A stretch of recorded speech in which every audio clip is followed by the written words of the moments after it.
கர்த்தருடைய பரிசுத்த நாமத்திற்கு மகிமை.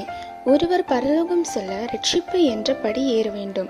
ரட்சிப்புக்கான இந்த தேவ செய்தியை காணொலி வாயிலாக கேட்டு ஆசீர்வதிக்கப்படுவோமாக. ஆமென். கர்த்தருடைய பரிசுத்த நாமம் மகிமைப்படுவதாக. கிறிஸ்துவுக்குள் அன்பான கனத்துக்குரிய அன்பு சகோதர சகோதரிகளுக்கு நமது ஆண்டவராகிய இயேசு கிறிஸ்துவின் இனிய நாமத்தில் எனது உள்ளங்கனிந்த நல்வாழ்த்துக்களை தெரிவித்துக் கொள்கிறேன். நான் தேவாலயத்தில் தனியாயிருந்து இந்த காணொலி காட்சியை பதிவு செய்வதனால் என்னுடைய முகக்கவசத்தை சற்று நேரத்திற்கு நான் மாற்றிக் கொள்கிறேன்.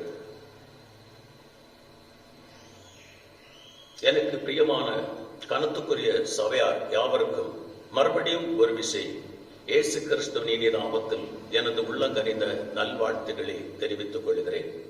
இன்றைக்கு தியானிக்கும்படி எடுத்துக்கொண்ட வேத பகுதி புனித லூக்கா எழுதின சுவிசேஷம் 19ஆம் அதிகாரம் 9ஆம் வசனம்.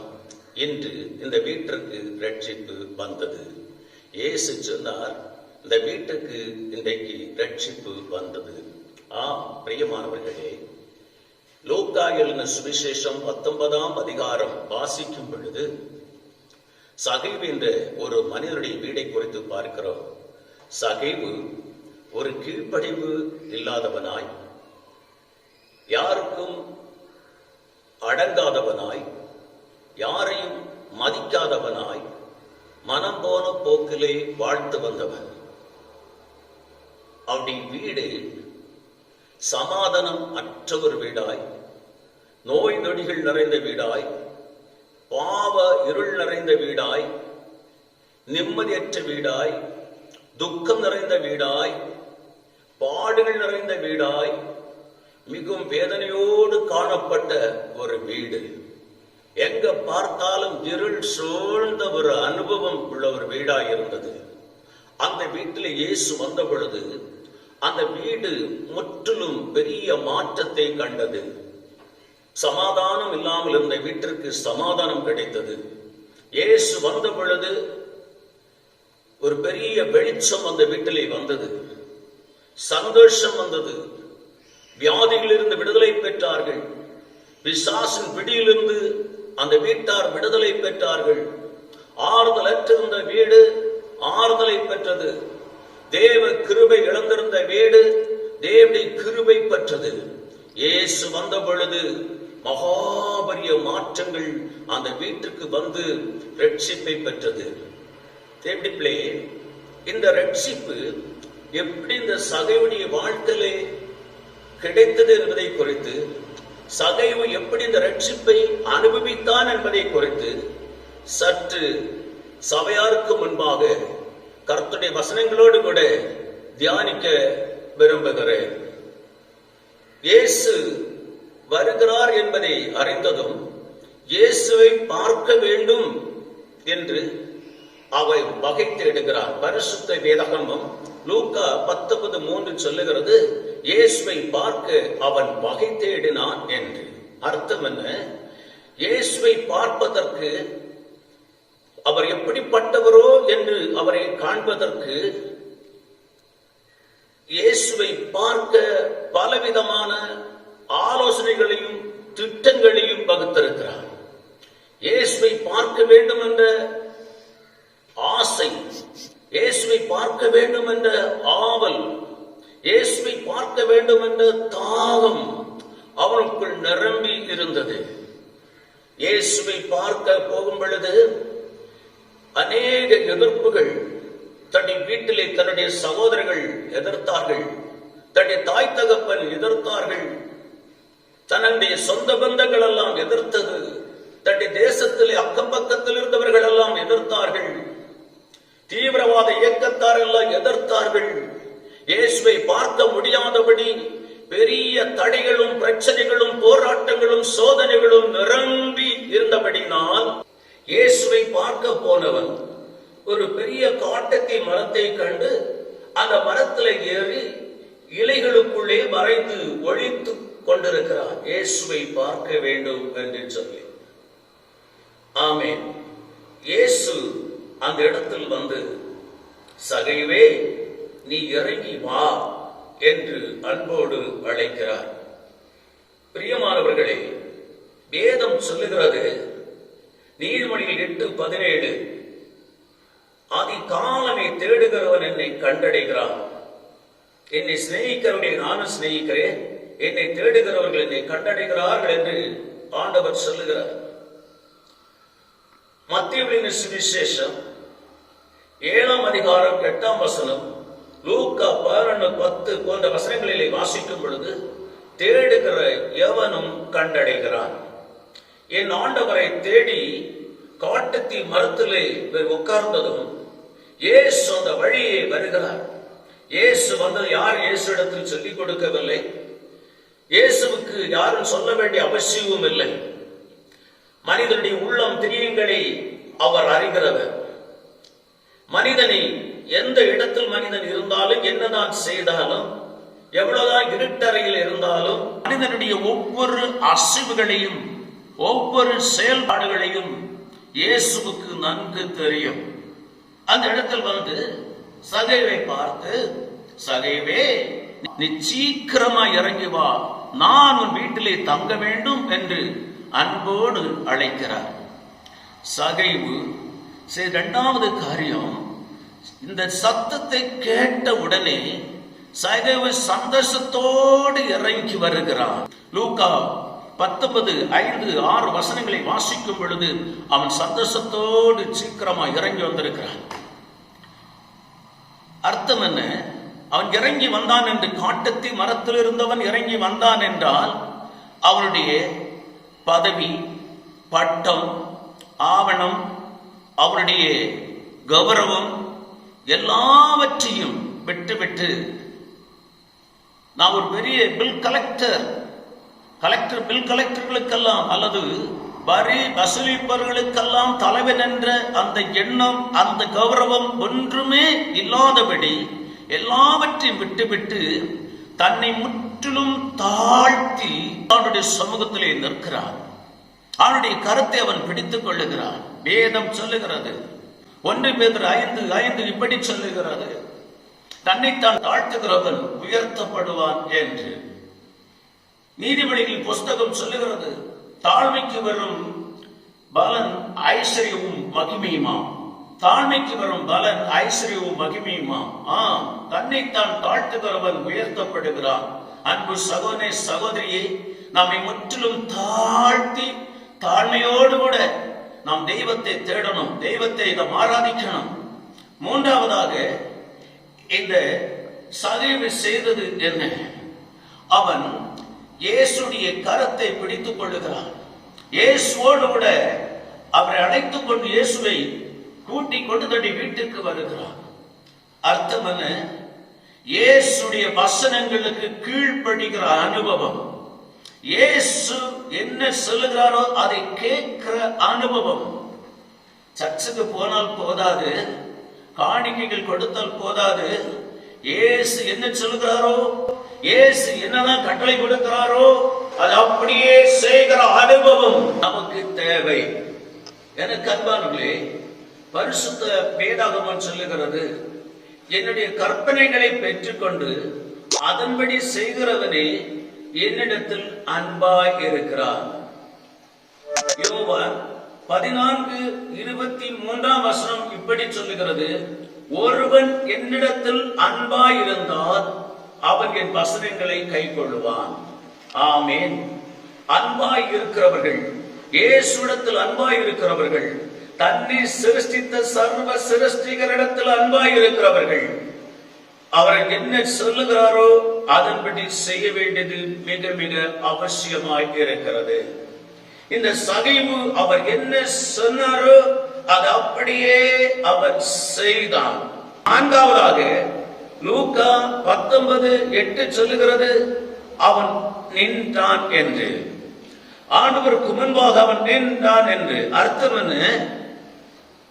பரிசுத்த தேவாதி தேவனுக்கு முன்பாக அவன் சாட்சியாய் நின்றான்.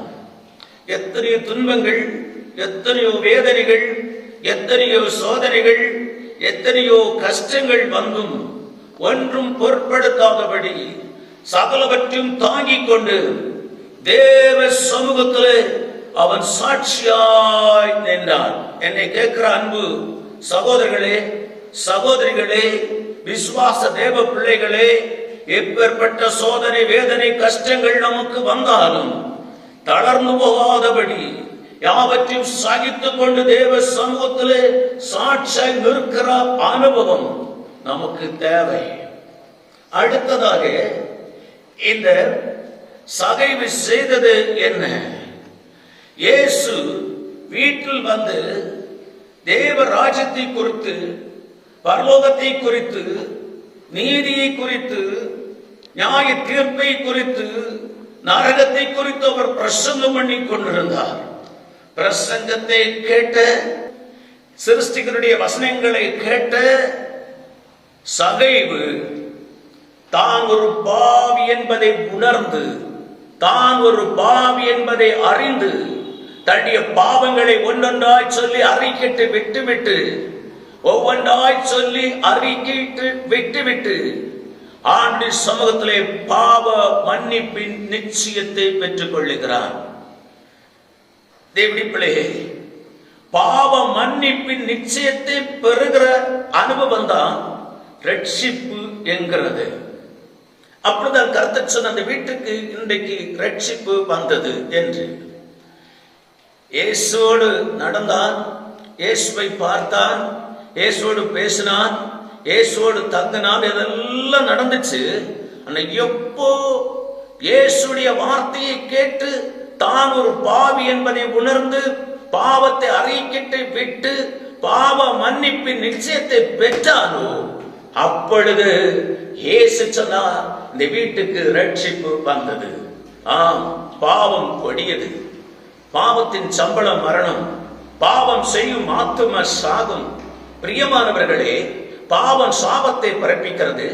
சாபம் மனிதனுக்கு வியாதிகளையும், கொள்ளை வியாதிகளையும், மரணத்தையும் பிறப்பிக்கிறது.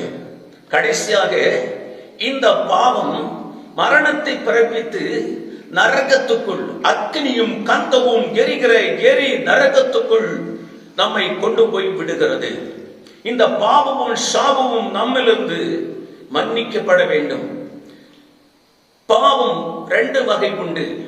ஒன்று ஜென்ம பாவம், இனி ஒன்று கர்ம பாவம் என்று சொல்லுவோம்.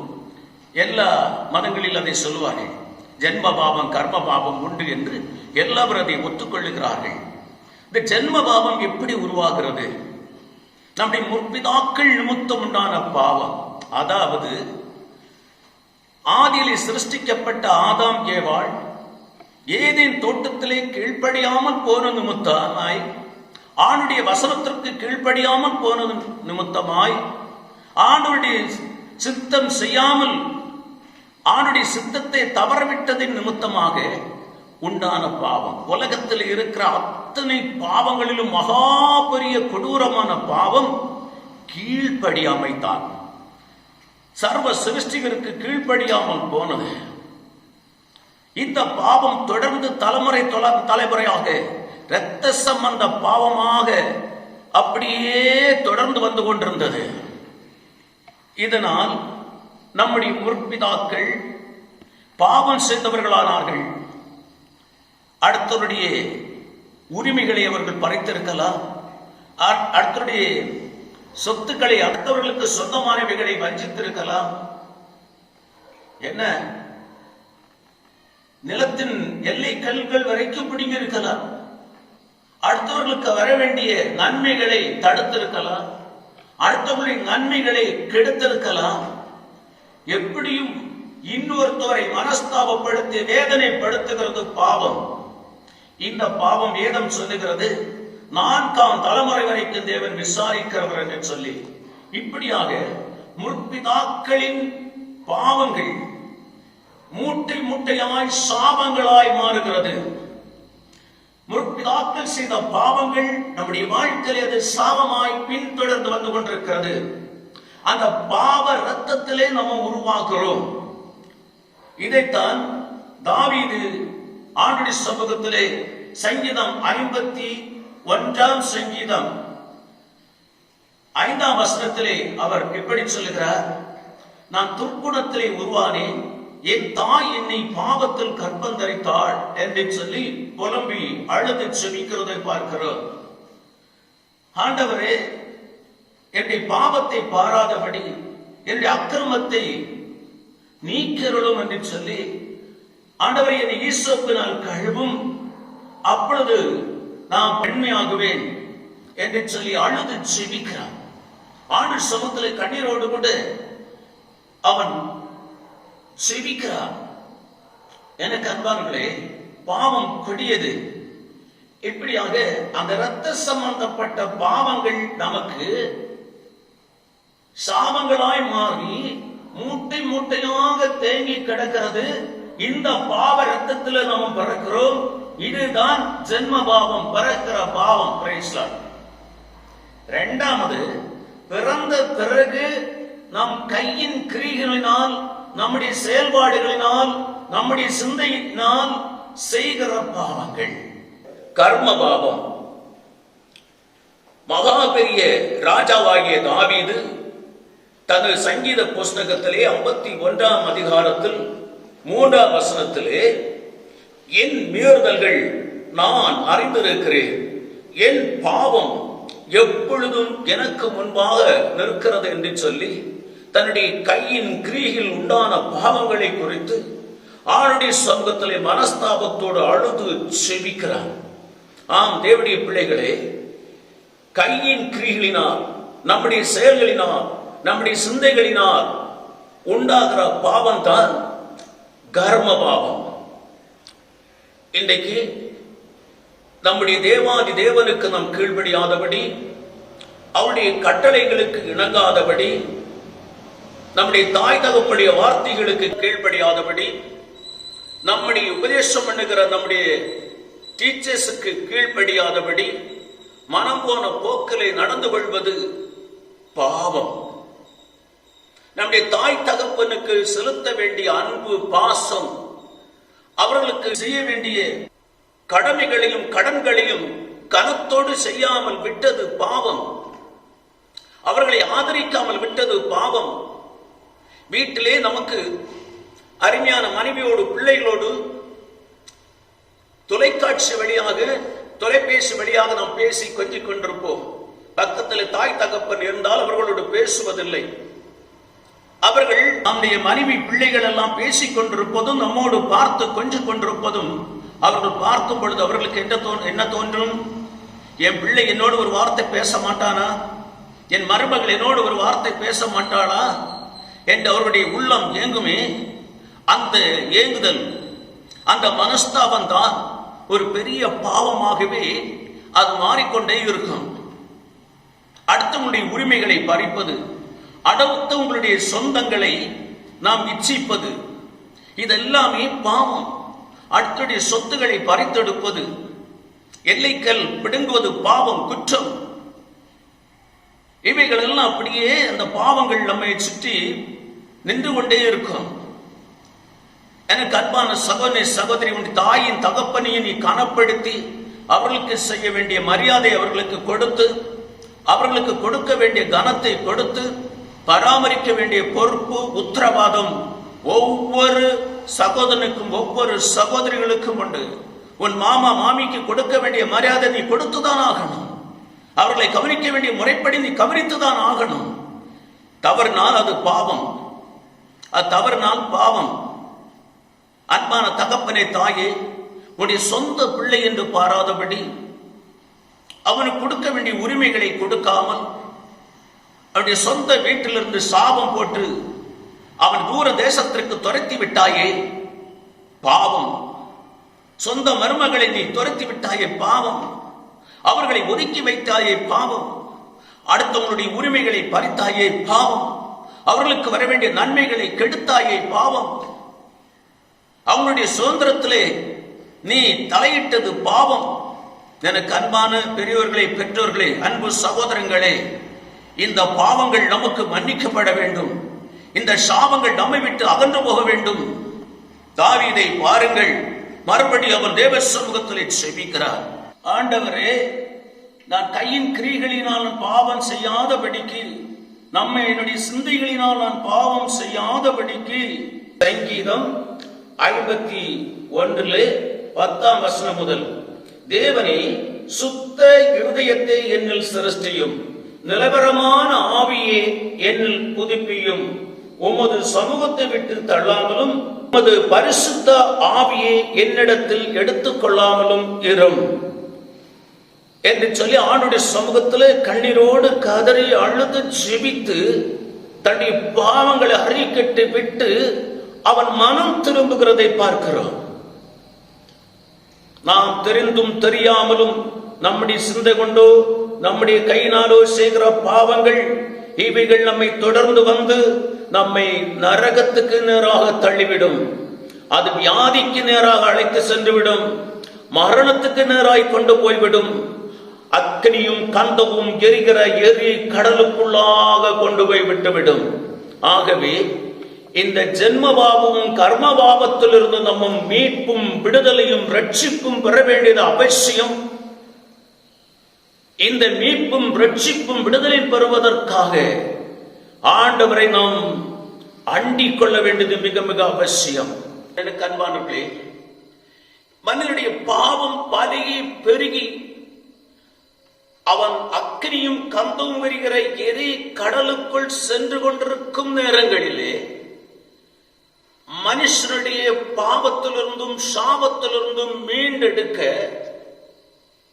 அல்லது நரக வாசலில் இருந்தவனை மீண்டு எடுக்க அவனுக்கு ஒரு பெரிய பலி பூமியிலே தேவைப்பட்டது. எத்தனையோ குருமார்கள் பிறந்தார்கள், எத்தனையோ தீர்க்கதரிசிகள் எழும்பினார்கள், எத்தனையோ தலைவர்கள் எழும்பினார்கள், எத்தனையோ ராஜாக்கள் எழும்பினார்கள், பிரபுக்கள் எழும்பினார்கள், எத்தனையோ வல்லரசுகள் எழும்பினது, எத்தனையோ மதங்கள் எழும்பின, எத்தனையோ தெய்வங்கள் எழும்பின. ஆனா இவைகள் ஒன்றுமே மனுஷனுடைய ஜென்ம பாவத்திற்கும் கர்ம பாவத்திற்கும் பரிகார பலியாக வராததினால், மனுஷனுடைய ஜென்ம பாவத்திற்கும் கர்ம பாவத்திற்கும் பரிகார பலியாக முடியாதபடினால் ஆண்டவராகிய தேவாதி தேவன் இந்த உலகத்தை சிருஷ்டித்தவர் இயேசு கிறிஸ்து என்ற பெயரிலே மனித அவதாரம் எடுத்து இந்த பூமியிலே 2021 ஆண்டுகளுக்கு முன்பு இறங்கி வந்தார். இறங்கி வந்து நம்முடைய பாவங்களுக்காகவே அடிக்கப்பட்டார், நம்முடைய பாவங்களுக்காகவே, நம்முடைய அக்கிரமங்களுக்காகவே, நம்முடைய மீறலுக்காக அடிக்கப்பட்டார். இதைத்தான் ஏசாயா தீர்க்கதரிசி 51ஆம் அதிகாரத்திலே 4, 5 வசனங்களிலே அவர் இப்படி சொல்லுகிறார்: மெய்யாகவே அவர் நம்முடைய பாடுகளை ஏற்றுக்கொண்டு நம்முடைய துக்கங்களை சுமந்தார். நாமோ அவர் தேவனால் அடிக்கப்பட்டு பாதிக்கப்பட்டு சிறுமைப்பட்டவர் என்று எண்ணினோம். நம்முடைய மீறுதல் நிமித்தம் அவர் காயப்பட்டு நம்முடைய அக்கிரம நிமித்தம் அவர் நொறுக்கப்பட்டார். நமக்கு சமாதானம் உண்டு பண்ணும் ஆக்கினை அவர் மேல் வந்தது, அவருடைய தளம்புகளினால் குணமாகிறோம். 12ஆம் வசனம் சொல்லுகிறது, அவர் நம்முடைய ஆத்துமாவை மரணத்திலே ஊற்றி அக்கிரமக்காரில் ஒருவராக எண்ணப்பட்டார் என்று, அநேகருடைய பாவத்தை தாமே சுமந்தார் என்று எழுதப்பட்டிருக்கிறது. ஆம் பிரியமானவர்களே, அவருடைய பாவத்தையும் சாபத்தையும் நம்மை விட்டு அகற்றும்படி பாவ பரிகார பலியாகி இந்த பூமியிலே மனுஷ அவதாரம் எடுத்து வந்தார். இயேசு என்ற பெயரிலே வெளிப்பட்ட சர்வ சிருஷ்டிகர் ஒரு மதத்தை ஸ்தாபிக்க வரவில்லை, மதத்தை போதிக்க வரவில்லை, மத தலைவராக இருக்க வரவில்லை, மதத்துடைய ஸ்தாபகரும் அல்ல. அவர் சர்வ சிருஷ்டிகர், சர்வத்தையும் சிருஷ்டித்து சர்வத்தையும் காக்கிறவர். மனுஷன் பாவத்தில் விழுந்து சாபத்துக்குள்ளாகி மரணத்துக்கு நேராய் அக்கினியும் கந்தமும் எரிகிற எரிக்கடலுக்கு நேராய் போய்கொண்டிருக்கும் பொழுது அவனை அந்த பாதாள அந்த வாசல் இருந்தவனை மீட்டுக் கொள்வதற்காக பூமியிலே வந்த தேவ ஆட்டுக்குட்டி ஆனவர். அதைத்தான் 1 யோவான் 2ஆம் அதிகாரம் 2ஆம் வசனத்திலே வாசிக்கிறோம், நம்முடைய பாவங்களை நிவர்த்தி செய்கிற கிருபாதார பலி அவரே. நம்முடைய பாவங்கள் மாத்திரமல்ல, சர்வ உலகத்துடைய பாவங்களுக்கும் அவர்தான் பரிகார பலி என்று அந்த வசனம் நமக்கு சொல்லுகிறது. நமக்காக பலியானவர். அன்பு சகோதரனே, சகோதரியே, என்னை கேட்கிற அன்பு பெரியவர்களே, பெற்றோர்களே, சபையார்களே, நம்முடைய ஜென்மபாவம் கர்மபாவம் நமக்கு மன்னிக்கப்பட வேண்டும். நம்ம ஜென்மபாவம் கர்மபாவம் மன்னிக்கப்பட்டால் வழிய ரட்சிப்பு உண்டாகாது. நம்முடைய ஜென்மபாவம் கர்மபாவம் நம்ம மன்னிக்கப்பட்டு ரட்சிக்கப்பட்டு இயேசுவின் இரத்தத்தாலே கழுவப்பட்டு பிதா குமாரன் பரிசுத்த ஆவி நாமத்தில் திருமுழுக்கு ஞானஸ்நானம் பெற்றுக்கொண்டு இயேசுவோடு சேர்ந்து கொள்ளும் பொழுதுதான் அந்த பரலோக பாக்கியத்தை நமக்கு கிடைக்கும். அந்த முழுமையான ரட்சிப்பு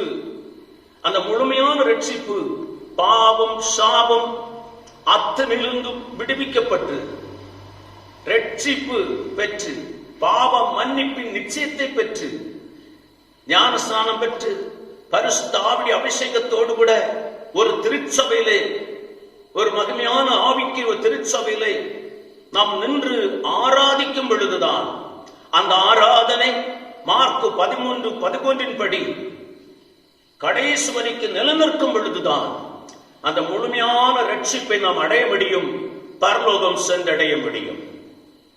ஆகவே என்ன கேட்கிறவர்களே, பரலோகம் செல்ல வேண்டுமா? பரலோகத்திற்கு போக வேண்டுமா? அக்னியும் கந்தமும் எரிகிற கடலிலிருந்து மீட்படைய வேண்டுமா? பாவம் சாபம் நம்மை விட்டு அகன்று போக வேண்டுமா? ஆண்டவராகிய இயேசு கிறிஸ்துவை சொந்த இரட்சகராக ஏற்றுக்கொண்டு, இயேசுவே, என்னுடைய பாவத்திற்காகவும் சாபத்திற்காகவும் மீறுதலுக்காகவும் அக்கிரமத்திற்காகவும் நீர் எனக்காக பலியானீர் என்பதை விசுவாசித்து நம்முடைய பாவங்கள் அறிக்கைட்டு விட்டு மனம் திரும்பி ஆண்டவரோடு சீர்பொருந்தி மகிமை உள்ள நாம் அருகாமையில் இருக்கிற ஆவிக்கிற திருச்சபைக்கு போய் திருச்சபை போதவர்களுடைய உபதேசத்தை கேட்டு நாம் வாழ்வோமானால் நமக்கு பரலோகம் நிச்சயம் உண்டு. நான் உங்களுக்காக செபிக்கிறேன். எத்தனை பேருக்கு பரலோகம் போக வேண்டும்? எத்தனை பேருக்கு அக்கினியும் கந்தமும் எரிகிற கடலை விட்டு மாறி நாம் பரலோகம் போக வேண்டும்? என்னுடைய பாவம் மன்னிக்கப்பட வேண்டும், என்னுடைய சாபம் என்னை விட்டு அகன்று போக வேண்டும். எத்தனை பேர் எண்ணுகிறீர்களோ, நீங்கள் இருக்கிறான இடத்துல நீங்கள் ஜெபிப்பீர்களா? நான் உங்களுக்காக செபிக்கிறேன். மகா கருணையும் இருக்கும் நிறைந்த நல்ல தகப்பனே, இந்த மகிமையான வேலைக்காக துதிக்கிறோம், ஸ்தோத்திரிக்கிறையா. அடியே நாவலை போட்ட உம்முடைய வசனங்களை உம்முடைய பிள்ளைகளுக்கு நான் பகிர்ந்து கொடுத்திருக்கிறேன். அருமையான சபையார்கள், இந்த வசனங்களை அவர்கள் கேட்டிருக்கிறார்கள். ஆண்டவரே, யார் யாரெல்லாம் உம்முடைய சமூகத்திலே ஜெபிக்கிறார்களோ, அவர்களுடைய ஸ்தானங்களிலே அவர்கள் ஜெபிக்கிறார்களோ, அவர்களுடைய பாவங்களை மன்னித்து அவருடைய சாபங்களை நீக்கி ஆமென் பரலோக அந்த பாக்கியத்தை, பரலோக ராஜ்யத்துடைய அவகாசத்தை அவர்களுக்கு சொந்தமாக்கி தேவன் தந்துள்ள வேண்டுமாய் ஜெபிக்கிறேன். ஒருவேளை இந்த ஜெபத்தை கேட்டுக்கொண்டிருக்கிறவர்கள், ஆண்டவரே, பற்பல வியாதிகளோடு பற்பல பிசாசுடைய போராட்டத்தோடு சோதனையோடு கடன் பாரத்தோடு யார் யாரெல்லாம் இருக்கிறார்களோ அவர்களை யாவரையும் தேவன் விடுவிப்பீராக, ரட்சிப்பீராக. விடுதலையோடும் சந்தோஷத்தோடும் ஆராதிக்க அவர்களுக்கு கிருபை செய்வீராக. ஆவிக்கிற திருச்சபையிலே நிலையாய் நின்று சாட்சியோடு தெய்வத்தை ஆராதிக்க தெய்வம் அவர்களுக்கு அனுகிரகம் செய்ய வேண்டும் என்று இயேசுவின் நாமத்தில் ஜெபிக்கிறேன் எங்கள் நல்ல பிதாவே. ஆமென், ஆமென், ஆமென். கர்த்தர் உங்களை ஆசீர்வதிப்பாராக. ஆமென். இந்த காணொளி காட்சியை காண்கிற உங்கள் யாவருக்கும் எங்கள் உள்ளம் கனிந்த நன்றிகளும் நல்வாழ்த்துகளும். அருமை போதகர் வாராவாரம் அருளும் தேவ செய்திகளும் ஜெபங்களும் மற்றும் பாடல்களும் உடனுக்குடன் உங்களை வந்தடைய நீங்கள் ஆசீர்வதிக்கப்பட இந்த சேனலை சப்ஸ்கிரைப் செய்து பெல் பட்டனை அமர்த்துங்கள். மற்றவர்களுக்கும் ஷேர் செய்யுங்கள். கர்த்தர் தாமே உங்களை ஆசீர்வதிப்பாராக. ஆமென்.